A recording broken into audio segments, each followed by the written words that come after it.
Hi guys, அஸ்ஸலாமு அலைக்கும். Welcome to Das kitchen. இன்றைக்கி தாஸ் கிச்சனில் என்ன பார்க்க போகிறோன்னா, 2 வகையான ஃபிஷ்ஷும் நண்டு எப்படி க்ளீன் செய்கிறது அப்படின்னு சொல்லி தான் பார்க்க போகிறோம். வாங்க எப்படி செய்கிறது பார்க்கலாம். ஃபஸ்ட்டு இந்த மீனை எடுத்து, இந்த சங்கரா மீனை எடுத்து நான் ஃபஸ்ட்டு வாஷ் பண்ணிக்கிறேன்.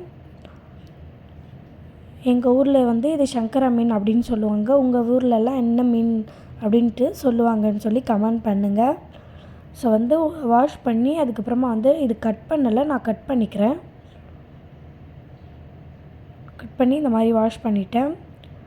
ஸோ இப்போ செகண்ட் என்ன மீன் வாஷ் பண்ணுறேன்னாக்கா, கிழங்கா மீன் நான் வாஷ் பண்ணுறேன். ஸோ வாஷ் பண்ணிட்டேன். இந்த மீனை உங்கள் ஊரில் என்ன பேர் சொல்லுவாங்க கிழங்கா மீன் அப்படின்ட்டு கமெண்ட் பண்ணுங்கள். இப்போ நான் நண்டு வாஷ் பண்ண போகிறேன். ஸோ இது வாஷ் பண்ணிவிட்டேன். இப்போ நண்டு வாஷ் பண்ண போகிறேன். ஸோ நண்டு கூட வாஷ் பண்ணிவிட்டேன். தாஸ் கிச்சனுக்கு லைக் பண்ணுங்கள், கமெண்ட் பண்ணுங்கள், ஷேர் பண்ணுங்கள், சப்ஸ்கிரைப் பண்ணுங்கள். அஸ்ஸலாமு அலைக்கும்.